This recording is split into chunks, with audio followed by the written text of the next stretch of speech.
Cleaning Nation. Today we are continuing our countdown of our top 5 YouTube podcast videos of all time. Today coming in at number 4, hourly, percentage, or flat rate. How to pay cleaning company employees. Hope you enjoy this one. Today, we are chatting with Enid Tate from Enid's Cleaning Service. Enid's has been providing service for 4 different counties in Indiana with residential and commercial cleaning for more than 25 years. If you'd like to reach out to Enid and her team, you can get a hold of them at www.enidscleaningservice.com. Enid, welcome to the show. Thank you. Yeah, I got to be totally square with you. I think the record for the show is like 48 years in the cleaning business. But that said, 25 is a long haul. How'd you get in the business, and what's kept you around all these years? Well, I kind of stepped into the business out of necessity because I had become a single mother of 2 through divorce and was working a full-time job. And my ex-husband kind of reneged on his half of the marital debt, and I was faced with having to pay everything and take care of the kids. So I stepped into house cleaning as a side job, and everything just kind of blossomed from there. So within a year, I was full-time house cleaning, and I've never looked back. Well, gosh, if it's been 25 years, I'm guessing the kids are gone. It sounds like the husband's gone, but the cleaning business is the only thing that's stuck around. I'm still single. Kids are grown. They have families of their own, and the cleaning business is still my baby. Good to hear that. You are an absolute trooper. Glad to have you as part of Cleaning Nation, Enid. So, gosh, I really appreciate it. You know, before I start yammering and coaching, if you've been in the business 25 years, you've probably forgotten a lot more about the cleaning business than some of us out here know. Any pearls of wisdom you'd like to start with before we move to the coaching piece? Well, I think probably the biggest one that I try to instill in my employees is don't take it so personal. Okay, what do you mean? Don't take what so personal? Well, if you have client complaints, don't take it home with you. Take it to heart, as far as making sure that the problem is fixed, but it's not a personal attack if they're complaining to you. Even if you're the one that did the job, it's not a personal attack. They have their idea of the way things should be, so it's just a matter of conformity to make the client happy. And, just be a little more lighthearted about it. It's a job. Take it seriously, but don't take it so seriously that it ruins your night's sleep. Man, I got to say, not just for employees, but I think that's probably good advice for Cleaning Nation. A lot of times we get these customers that just treat us poorly or get upset over things that, certainly we need to fix and need to be attended to. But like you said, it's not the end of the world. No, we're not brain surgeons here. No one's going to live or die based on how well we do. So I think that's great feedback. Enid, we usually share that to the end, but that was worth doing at the beginning, sister.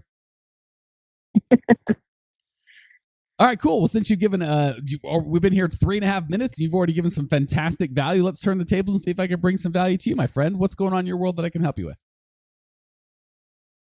Well, I'm faced at this point in my career, in my business, of trying to figure out a way to pay my people better and to hold them more accountable for not only the work that they do, but for abiding by the company rules.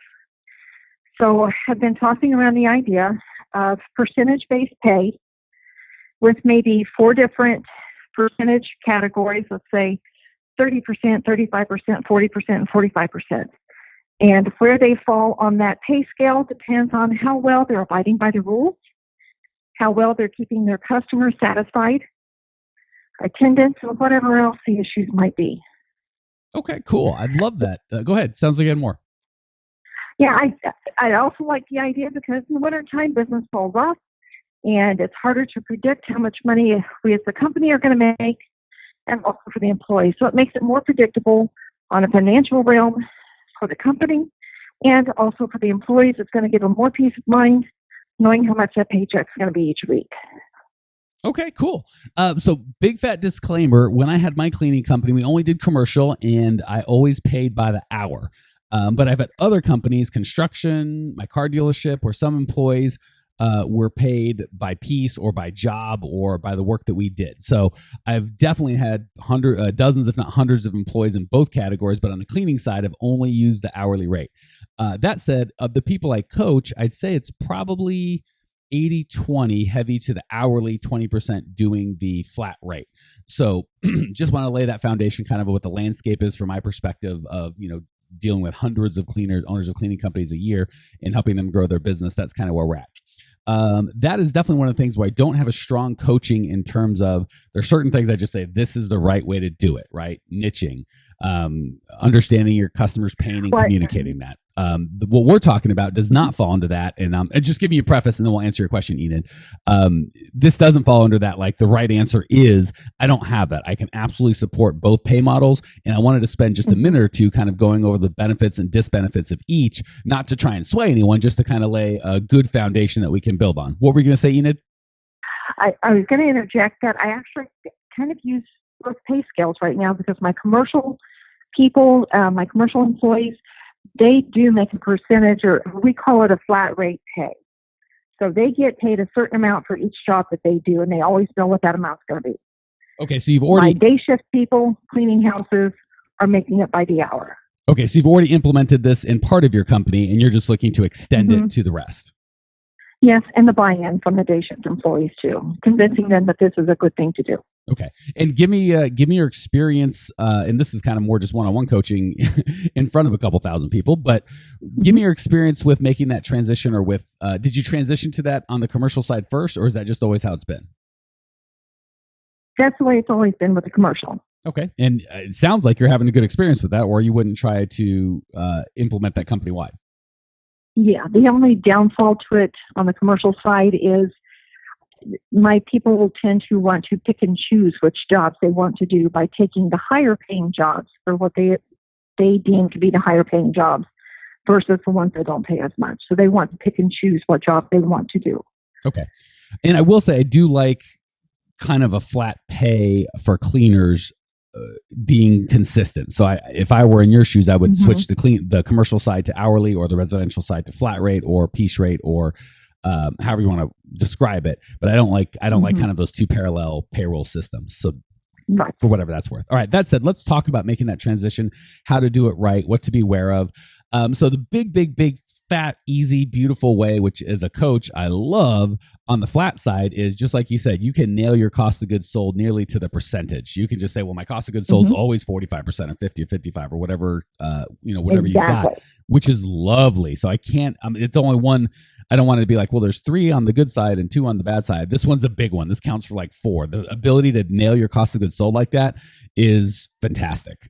Just fantastic. So that's the big good side. The downsides are, and I wouldn't even say downsides, but things that you'd want to consider and kind of know going into this is first and foremost, employees can feel like, and sometimes quite frankly, it can be the reality. Some jobs are quote unquote good jobs where they get paid well and the work's not hard. And other jobs are quote unquote bad jobs where it's like, man, this takes a lot more work and I don't get, we're not perfect as bidders, and jobs change and customers change. So the employees have got to be aware of, or not, they don't have to be, but they'll soon become aware of there's good jobs and bad jobs, and they have to be okay with that. And you have to make sure that that's, you're able to overcome that. We'll talk about how to do that, but that's a reality you want to understand is going to happen before you make the switch. Second, this kind of stands to reason, but it's important enough. I want to make sure we bring it up.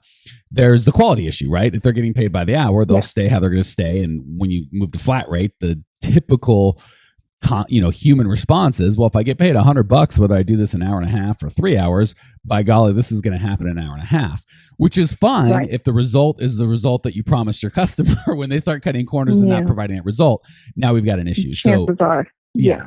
And that's human nature. This isn't bad employees or good employees. That's just humans. If any of us listening said, hey, you get the same amount of money, no matter how you do the job, you're going to kind of go for the quickest, fastest, hopefully most efficient way to actually do the job, which is good, right? It can lower your overall payroll because some of that's good. Like, well, before I was kind of sloppy and slow and I wasn't efficient and I was doing 3 hours of work in 3.5 hours, and now I'm going to get it done in 3. That's the good piece. The bad piece gets to be, well, I'm going to cut this corner, that corner, and the other corner. And that's obviously where we're running into trouble. Mike Campion here. Do you ever listen to the podcast and go, this is great information, I just wish I could actually get it implemented and I wish I could get some help? Well, we do that. If you would like either myself or my team's help actually coming up with a plan that's specialized to you and your business, because with these podcasts, obviously we have to be very general and we can only go 20 minutes at a time. If you'd like to jump on a call with myself or my team, go to growmycleaningcompany.com/talk. We'll jump on a call. There's no charge. And we'll help you get some absolute clarity around exactly what to do next and how to do it. The reason we don't charge for these calls is the plan that we come up with, people want help implementing that. If that's the case, we're happy to talk about it. And if it's not, that's okay too. We're happy to just help you come up with a plan. So if you want to translate the information you're learning here into an actual plan that can change your life, give us a ring, growmycleaningcompany.com/talk. Love to either myself or have one of our coaches walk you through and actually personalize the content you get here to where you're at with your business. Talk soon. Any thoughts, questions, or input on kind of the landscape and the foundation before we start moving tactical, Enid? Nope, I think you've got it understood, and you sound like you've repeated it pretty well. Cool. Yeah, I've done this a couple times, my friend. All right, so let's move on. Here's what that could look like. One thing I am not a fan of is like a complex pay system. The simpler, the better. So I don't know that I certainly wouldn't encourage. I mean, you had a huge range, like 30 to 50 or just some massive range of pay. I certainly would make it into like 2 or 3 categories at the most. And more likely than that, I'd probably make it one flat rate for everybody. That doesn't mean we're not going to track and have consequences, positive and negative, for those other things in terms of quality control and attendance and all these other things. But I don't know that I would do that with hourly, right?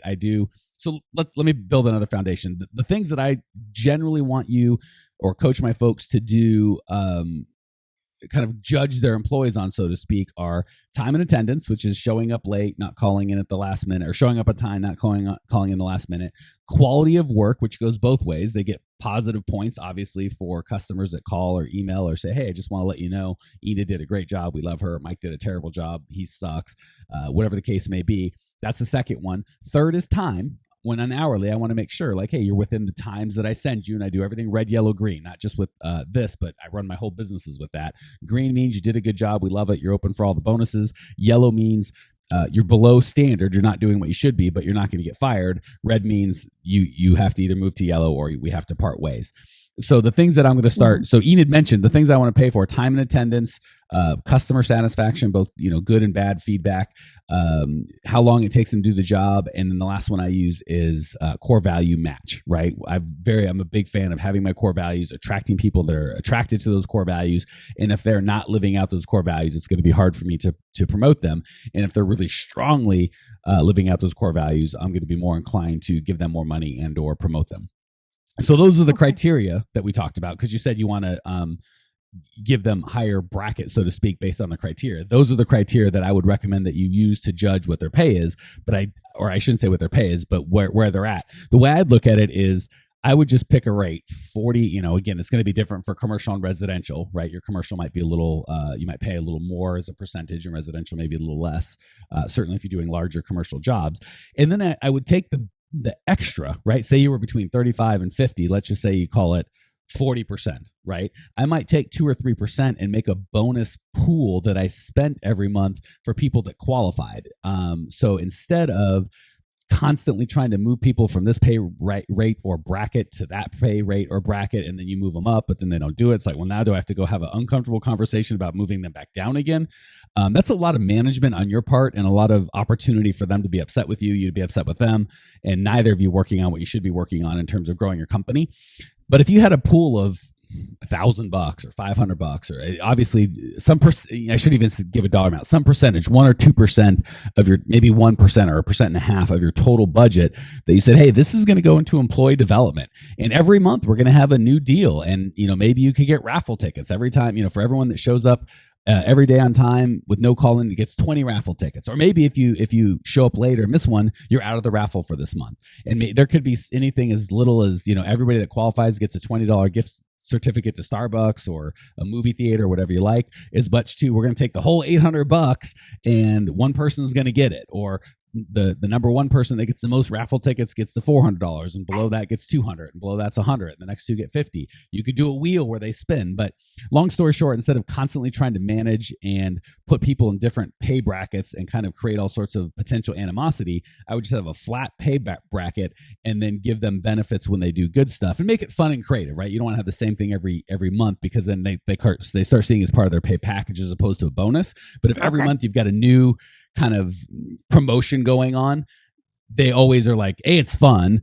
B, if it's, the Super Bowl, you can do like, well, this month's is a 52-inch flat screen TV, that we all get to watch this, and we're all going to watch the Super Bowl and have a party at the thing. And then whoever wins is going to take the TV home with them. Like, you can be creative and make it kind of get more value than just the $800 you might spend on a TV out of creating an event. Any thoughts so far, Enid? I like the idea. It creates some excitement for the people. Yeah, it takes a little extra work, but it really gets them excited. And then you can kind of, you can really fine tune what you want. So maybe this month they're doing a great job. Customers are all happy. Nobody's complaining. But the tardiness is a bear. You could just say, okay, this month it's all about tardiness. And that's kind of what you focus this month's, benefit on. And maybe next month, everybody's showing up on time. Everyone's getting along. But the customers are complaining. The month after that, customers are happy and the people are showing up on time, but people aren't getting along. They're not following your core values and they're not being good teammates. You can kind of really fine tune what you want month by month in terms of what you want to focus on. It gives you a lot of flexibility. Okay. Cool. All right. That's awesome. All the feedback I've got on that, or at least in the time that we've got now. Any questions you've got for me on the topic of flat pay before we hit the lightning round, give you the opportunity to give back? No, I think you've given me some great ideas that are totally different than what I had focused on, and that's exactly what I was looking for. So I'll run those through my head a little bit more and see what I come up with. Thank you. We're going to put that down in the win column, Enid. Thank you. Thank you for the thoughts. Absolutely. All right. Well, cool. Enough of me blabbering on like a maniac. Let's give you the opportunity to share some of your 25 years of experience in the lightning round. I'm going to give you 3 quick questions. You're going to give 3 amazing yet quick answers. Question number 1, what's the best piece of advice you've ever received, personally or professionally? I would say what I said at the beginning of the show, don't take it personal. Love it. Do the best job that you can do, and you just know that you can't please everybody all of the time. Oh my gosh. Yeah, that's a great way. That's a great strategy for insanity, is try to please everybody one time. Mm-hmm. That's nutballs. Okay. Question number 2. What's the biggest mistake you've made in the cleaning business? Maybe you could save some of us the heartache that you went through. Doing my own taxes. Oh no. Don't go there. And if I could be so rude, or so bold, I'm gonna expand that to say payroll. Some people, every now and again, a Yahoo, it's like, oh, we do our own payroll in house. I'm like, no, stop it. Pay an accountant to file your taxes and pay a payroll company to do your payroll. Please, please, please. If you want to cut your own grass, God bless you. But if you want to do your own taxes, you're going to need God to bless you, because you're going to have trouble. And what you pay the accountant for less than what you're going to pay the government if you get audited. Oh, good Lord. There's no question. Yes, 1,000 times yes. All right, last question. What's one idea that Cleaning Nation can put into practice right away, something they can implement immediately to improve their lives and or their businesses? Customer service. Okay, what do you mean? If customer service is not intact, if you aren't there to do your best to please a client, now it doesn't mean that every client has to be pleased on their terms, but you do your best to make sure your client's needs are met, you're good to go. Gosh, that sounds like an answer from a lady who's been in the business a long time and learned a lot of stuff. Well said, Enid. Thank you for sharing your passion, your desire to grow. I appreciate you. Cleaning Nation, if you want to check out Enid's show notes page and discover everything you need to grow your cleaning company, it's all growmycleaningcompany.com. Feel free to leave your questions, your comments, your rude remarks. I will see you there. Hey, Cleaning Nation, if you dug the content you just got, we don't do any ads and I don't sell anything on this podcast, but if you would just subscribe, rate, and review, it would be huge, and I'd be so appreciative. Not only is it going to help me, but you'll help other owners of cleaning companies across the world work less, make more, and get profitable. So if you appreciate the value we give, again, subscribe, rate, and review. It would mean the world to me. I'd really appreciate it, and we sure appreciate your time and attention.